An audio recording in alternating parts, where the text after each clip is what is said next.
Le 6 juillet 2017, j'ai passé mon tout premier ordre en bourse. Sur Interactive Broker, j'ai acheté 44 actions de Suburban Propane SPH à 25 $ l'unité. En fait, je m'étais abonné quelques semaines plus tôt à une newsletter américaine qui proposait chaque mois un top 10 des actions à gros dividendes. Et en juillet 2017, la numéro 1 du classement, c'était justement SPH avec un yield, un rendement de dividende annuel brut de 14,7%. Je me suis dit, bon ok, 14% par an de dividende, c'est excellent. Vous m'avez convaincu, ne m'en dites pas plus, j'achète 1000 € de cette action. Aucune stratégie, aucune vérification et une confiance aveugle dans une recommandation trouvée sur internet. Voilà à quoi ressemblait mon premier investissement en bourse. Je sais même pas si on peut vraiment appeler ça un investissement. J'aurais pu aller jouer 1000 € à la roulette, ça aurait été à peu près pareil. À l'époque, si j'avais pris ne serait-ce que 5 minutes pour regarder les chiffres de SPH, j'aurais pu voir tout de suite qu'il y avait un problème. D'une année sur l'autre, son cash flow faisait les montagnes russes, aucune stabilité.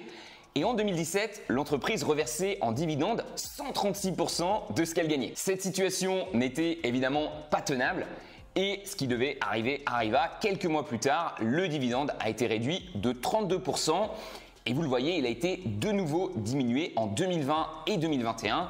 Moins 12 et moins 41%. Alors j'ai pu éviter le plus gros de la baisse en revendant mes actions en mai 2019 à 23 $, donc 6% en dessous du prix que je les avais achetées.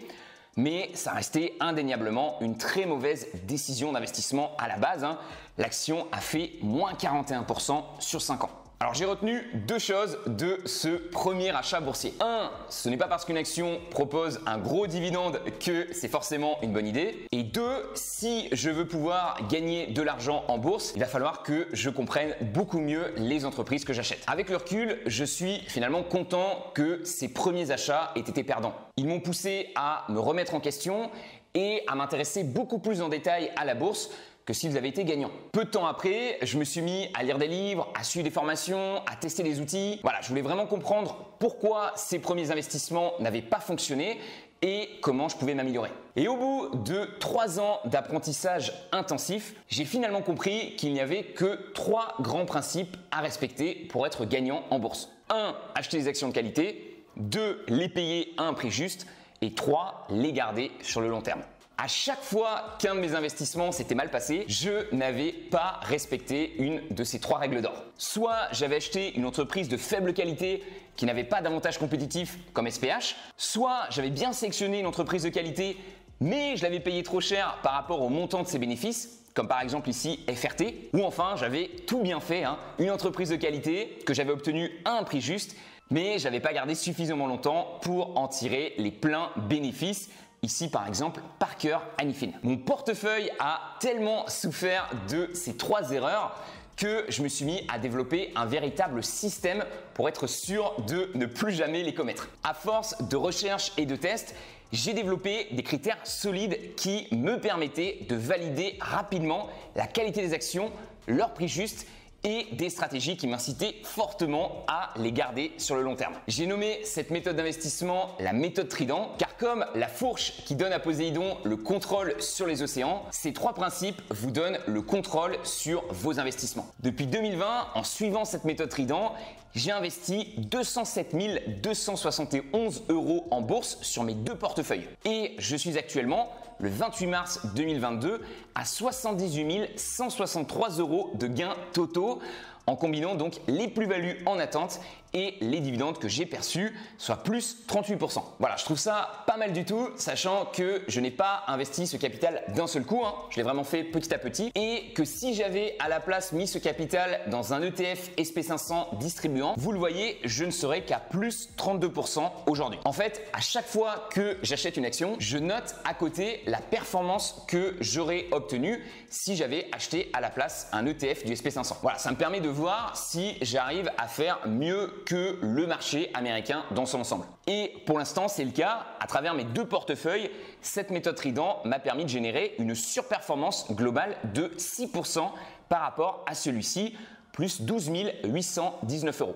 Alors, ce n'est pas une méthode parfaite et rien ne me garantit qu'elle continuera de battre le marché sur le long terme. D'ailleurs, si on rentre dans les détails, on voit que c'est surtout mon ancien portefeuille qui bat le marché, plus 12%, alors que sur mon nouveau portefeuille, le portefeuille Trident, on est pour l'instant à moins 3%. Je ne me repose donc pas sur mes lauriers et je continue chaque mois d'améliorer les critères de qualité ainsi que les calculs de rentabilité. Dans tous les cas, je suis ravi d'avoir trouvé cette méthode Trident car 1, elle me délivre 2 fois plus de dividendes que le marché, ce qui était quand même mon objectif à la base. Et 2, les résultats qu'elle me donne aujourd'hui sont incontestablement meilleurs que ceux que j'avais à mes débuts. Histoire que vous puissiez voir l'évolution entre ma première décision d'investissement catastrophique, donc SPH, et ma dernière décision d'investissement, celle que j'ai prise la semaine dernière, donc 5 ans plus tard. J'aimerais partager avec vous aujourd'hui la dernière analyse d'entreprise que j'ai publié dans la méthode Trident. Alors normalement, c'est une vidéo réservée aux clients du programme, mais je me suis dit que ça serait quand même très sympa de pouvoir vous montrer ici un exemple concret afin que vous puissiez voir comment je m'y prends aujourd'hui pour analyser une action. Vous allez voir, normalement, ça devrait être une analyse un peu plus poussée que celle que j'ai fait de SPH à l'époque. On va vraiment décortiquer cette entreprise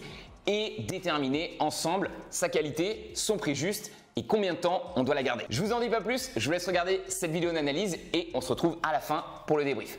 Ayant dépassé récemment les 10 000 milliards d'actifs sous gestion, BlackRock, BLK, est aujourd'hui le plus grand fonds d'investissement au monde. L'entreprise emploie 18 000 personnes et propose une large gamme de produits financiers. Alors certains de ses clients sont des particuliers, mais vous le voyez, la grande majorité, 80%, sont des institutions. Des compagnies d'assurance, des caisses de retraite, des gouvernements, des associations, des entreprises, des banques. Via l'achat de fonds, ces institutions confient leurs capitaux à BlackRock afin que l'entreprise l'investisse en leur nom sur les marchés financiers. BLK est présent dans plus de 100 pays à travers le monde et un tiers de ses actifs sous gestion provient de clients situés hors Amérique du Nord. Les fonds de BlackRock sont investis à 53% dans les actions, 28% dans les obligations et 19% dans d'autres classes d'actifs comme l'immobilier, les fonds monétaires ou encore le private equity. Sur les 10 dernières années, vous voyez que l'entreprise a eu une très belle croissance, elle a plus que doublé son chiffre d'affaires, on est passé de 9 à 19 milliards de dollars. Alors j'ai noté 3 avantages à la qualité de BLK. Primo, c'est un des rares gestionnaires qui parvient encore à réaliser une croissance organique de ses ASG. Dans les années 80, on a eu une véritable révolution qui a eu lieu dans le monde de l'investissement, l'invention des fonds passifs. Contrairement aux fonds actifs qui avaient pour objectif de battre le marché en achetant et en vendant régulièrement des actions, les fonds passifs se contentaient eux de suivre la performance de celui-ci en répliquant simplement la composition d'un indice comme le Dow Jones, le SP500 ou encore le CAC 40. Alors ils ont été beaucoup moqués à leur début, mais ces fonds passifs ont finalement attiré de plus en plus d'investisseurs institutionnels avec le temps, car 1, leurs frais annuels étaient 2 à 3 fois plus faibles, et 2, leur performance était similaire, voire meilleure que celle des fonds actifs. Et contrairement à ses concurrents, BlackRock a repéré cette tendance passive très tôt et a commencé à proposer de nombreux fonds indiciels à ses clients, tout en sachant pertinemment que ces produits allaient lui rapporter moins de commissions. Voilà, au lieu de penser profit court terme comme les autres gestionnaires, BLK a pensé satisfaction client long terme. Je vais leur proposer des produits qui vont être avantageux pour eux. Et c'est une stratégie qui s'est avérée extrêmement gagnante puisque les ETF passifs n'ont cessé de prendre des parts de marché et que BlackRock est devenu le leader mondial du domaine avec sa marque iShares qui possède aujourd'hui 36% de parts de marché. Les institutions ont fait de plus en plus confiance à la marque et le montant d'actifs sous gestion de BlackRock a continué de grimper un peu plus chaque année. Cette croissance stable de ces ASG a permis à l'entreprise de générer davantage de revenus, de marge et de cash flow que ses concurrents qui n'ont pas su prendre à temps ce tournant décisif. Et avec les années, l'écart s'est de plus en plus creusé car les bons résultats de BLK lui ont aussi permis d'investir de manière beaucoup plus forte dans sa technologie. Sa plateforme de gestion d'actifs, Aladdin, est aujourd'hui l'un des outils cloud les plus utilisés dans le milieu financier avec près de 150 000 clients. Elle permet aux utilisateurs de créer de multiples scénarios et d'évaluer avec précision les risques qui existent sur leurs différents portefeuilles. Les institutions adorent ce genre d'outils car plus que la performance totale, ce qui les intéresse surtout, c'est la préservation du capital de leurs clients. Le pire cauchemar pour une banque ou une assurance, ça serait de perdre l'argent qui lui a été confié. Clairement, lancer un fonds d'investissement, ce n'est pas quelque chose de très compliqué.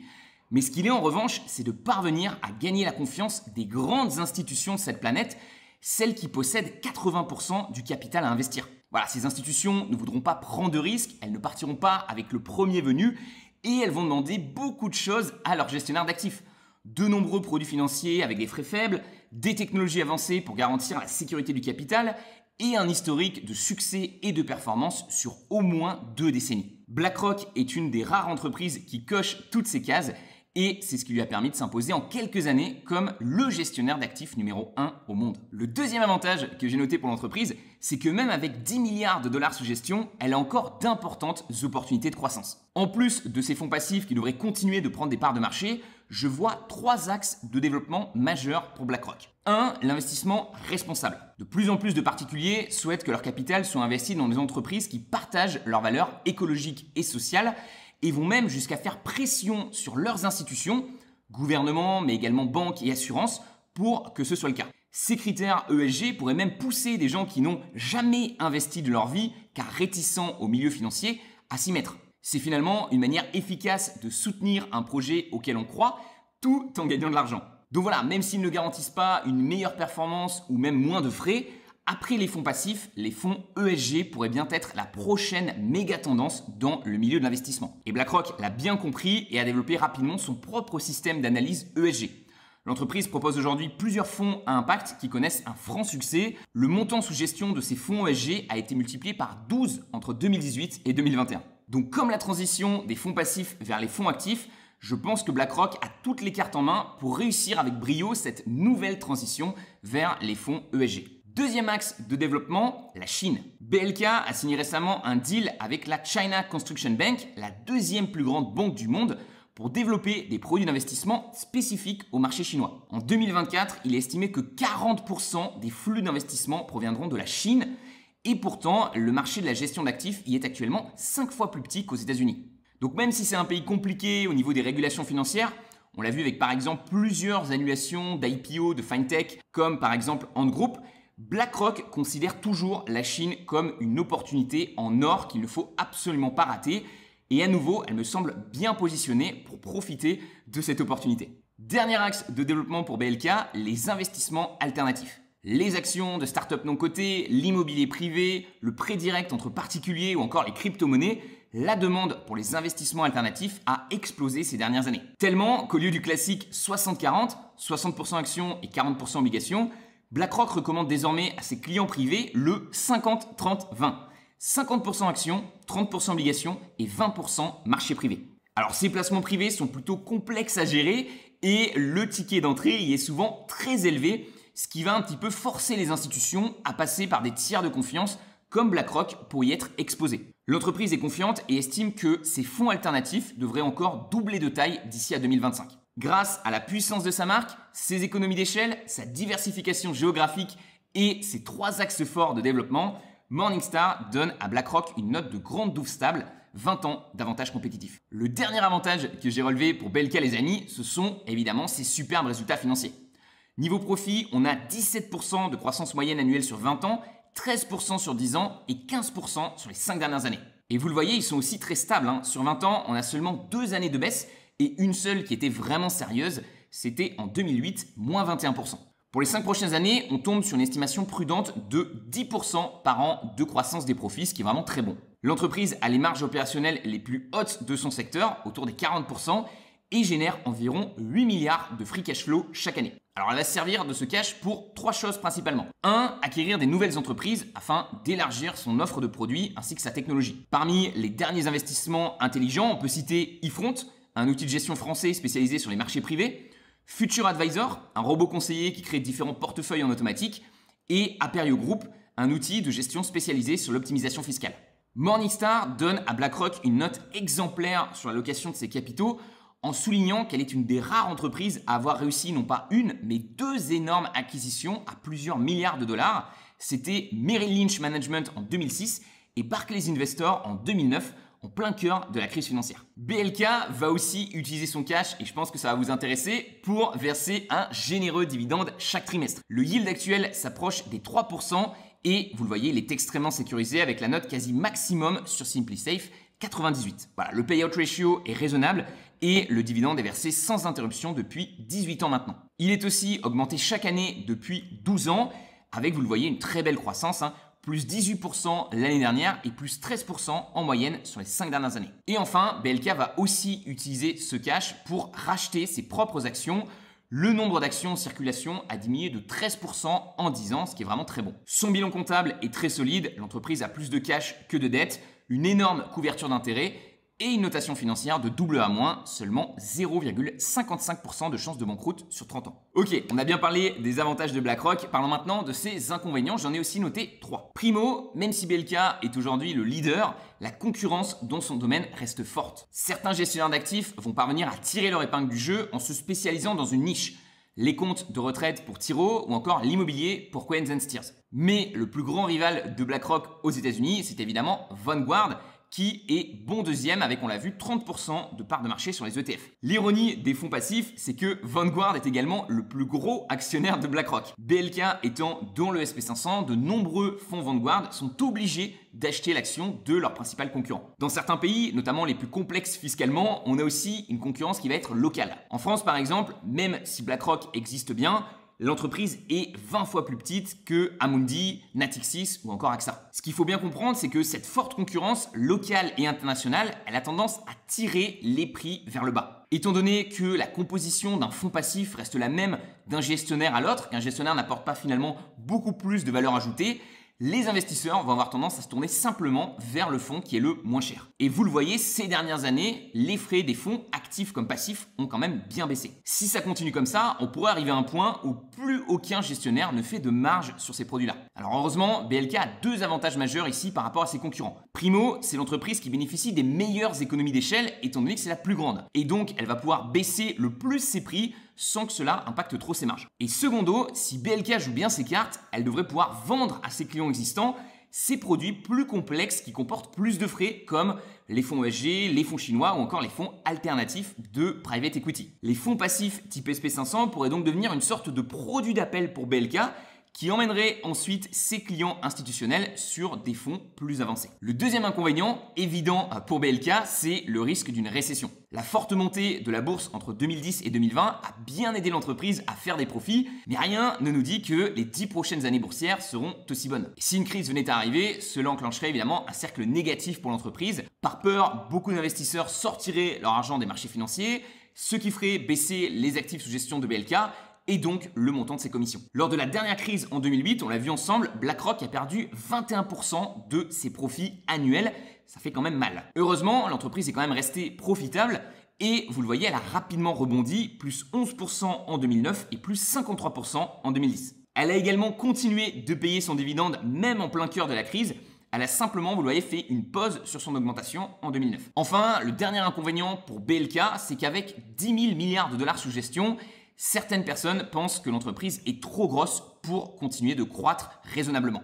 Alors j'entends cet argument, sauf que l'inquiétude était exactement la même en 2008 lorsque BLK a dépassé les 1000 milliards de dollars sous gestion et on vient de le voir entre-temps, elle a fait x10. Alors il y aura évidemment une limite, BlackRock ne pourra pas grandir ses actifs à l'infini, mais l'investissement financier se démocratisant de plus en plus à travers le monde, je pense que l'entreprise a encore bien de quoi se développer pour au moins les 20 prochaines années. Voilà, en conclusion les amis, BlackRock est vraiment ce qui se fait de mieux dans la gestion financière. Leader du marché, grande double stable, croissance à 2 chiffres, notation AA-, dividende extrêmement sécurisé versé depuis 18 ans. Même si la concurrence dans ce domaine reste forte et qu'une récession pourrait handicaper ses résultats pendant plusieurs années, son historique de performance et ses forts axes de développement me font penser que BlackRock aura facilement doublé de taille dans 20 ans, et ça, même si le marché action se développe moins qu'auparavant. J'ai donc décidé de lui donner la note maximum de qualité, 3 étoiles, j'estime 90% de chances de réussite pour l'entreprise sur les 10 prochaines années. Ok, intéressons-nous maintenant à son prix. Alors attention les amis, les données que je vais vous montrer ici sont celles du jeudi 17 mars 2022, avant l'ouverture des marchés. Donc si vous regardez cette vidéo plus tard, les chiffres auront sûrement changé. Comme d'habitude, pour voir le prix le plus récent auquel je vous recommande d'acheter BLK et la rentabilité que vous pouvez espérer avec l'action, je vous invite à ouvrir le fichier sheet Sélection Trident qu'on met à jour chaque semaine avec Dimitri. La colonne H vous donnera le rendement annuel estimé de l'action si vous l'achetez aujourd'hui même et la colonne I le pourcentage de réduction ou d'augmentation par rapport à son prix idéal d'achat. Alors Dividend King nous donne un PER juste de 19 pour BLK, sa moyenne sur 5 ans est de 20 et sa croissance de 10% justifie un PER de 15. On va donc utiliser le plus faible des trois, 15, Et on va donner à BlackRock 2 points bonus pour sa qualité 3 étoiles, ce qui va donc finalement nous faire partir sur un PER prudent pour BlackRock de 17. C'est la courbe rose qu'on va placer sur notre graphique. Alors vous voyez que l'action BLK a tendance à être assez volatile. Lorsqu'il y a des inquiétudes sur le marché, elle va baisser fortement. Mais globalement, un PER de 17, ça a toujours été une bonne porte d'entrée sur cette action. On est encore légèrement au-dessus aujourd'hui. Au moment où je tourne cette vidéo, le PER est de 17,85. Mais l'action a tout de même perdu 24% depuis son dernier plus haut. Si BLK reste à ce PER de 17 et grandit comme le prévoient les analystes à 10% par an, vous pourriez gagner 8,91% de plus-value annuelle avec cette action. En étant plus prudent et en prenant en compte l'inflation, on tombe sur 4,68%. Niveau dividende, on démarre avec un yield brut sympathique de 2,67% et en prenant en compte impôts, inflation et croissance, on tombe sur une estimation de 2,41% par an de rendement sous la forme de dividende. 4,68 plus 2,41, ça nous donne donc 7,09% de rendement annuel total estimé de manière prudente. Niveau prix, les 3 analystes estiment un prix juste pour l'action BLK à 845 $. Et nous, avec un PER de 17, on tombe sur 705 $. En faisant la moyenne des deux et en appliquant notre marge de sécurité de 5% pour nos actions 3 étoiles, on tombe sur un prix idéal d'achat pour BlackRock de 736 $. L'action cote en ce moment légèrement en dessous de ça, 731 $, soit 1% de réduction. 7% de rendement et 1% de réduction, BlackRock est quasiment dans le vert avec un score final de 8. Voilà, elle était dans le vert lorsque j'ai placé mon achat, mais elle est retournée il y a 2 jours dans le bleu. Donc on croise les doigts, si la baisse continue, elle pourrait repasser facilement dans le vert. Dans tous les cas, ça reste un achat très correct en bleu. Et évidemment, si l'action chute de nouveau, je serai ravi d'en racheter plus et de vous en reparler dans le mail hebdo. Donc voilà, en conclusion globale les amis, je dirais que BlackRock est vraiment l'action parfaite à acheter lorsque les investisseurs sont inquiets et que le marché a tendance à baisser comme ce qu'on a eu dernièrement. Vous allez bénéficier d'un meilleur rendement, d'un plus gros dividende sur une action qui, sur le long terme, devrait très bien s'en sortir. Un PER de 17 pour BLK, ce n'est pas encore un prix cassé, mais ça reste un bon point d'entrée pour ce gestionnaire leader qui s'échange généralement plutôt vers des PER de 20-21. J'ai donc placé mon premier ordre d'achat pour BLK de 2500 $, 5 x 500 $, puisqu'on a un objectif de 15 munitions dessus. Et comme d'habitude, vous pourrez retrouver mon prix de revient sur le fichier sheet TrackTrident. Ok les amis, alors qu'avez-vous pensé de cette analyse de BlackRock ? J'espère qu'il y a un petit peu de progrès depuis SPH. Alors évidemment, faire une analyse poussée sur une action ne nous garantit pas qu'on va gagner de l'argent avec. D'ailleurs, malgré des analyses poussées, il y a des actions sur lesquelles je suis encore bien dans le rouge sur le portefeuille Trident. On est par exemple à moins 45% sur Alibaba ou encore moins 34% sur Tencent. Heureusement, la bonne nouvelle, pour vous comme pour moi, c'est qu'en bourse, on n'a pas besoin d'avoir tout le temps raison pour être gagnant sur le long terme. Peter Lynch l'exprimait très bien. Dans ce business, si vous êtes bon, vous aurez raison 6 fois sur 10. Vous n'aurez jamais raison 9 fois sur 10. Donc même si vous n'avez raison que la moitié du temps sur vos décisions d'investissement, les gains que vous allez faire sur vos bonnes décisions devraient largement compenser les pertes que vous ferez sur vos mauvaises. À côté de ces 2 positions en rouge, j'ai par exemple en portefeuille 7 sociétés sur lesquelles j'ai doublé mon investissement initial. Bon, malgré le fait que c'est ok de se tromper et qu'on va le faire au moins 30% du temps, je pense que ce travail de recherche et d'analyse qu'on a fait ensemble avec BlackRock reste indispensable car il augmente nos chances de réussite, nos chances finalement de ne pas se tromper. Vous savez, c'est un petit peu comme au poker. Peu importe la force de votre main de départ, vous ne serez jamais sûr de gagner un coup car il y a une part de hasard qui rentre en jeu. Mais si vous démarrez avec une paire d'as,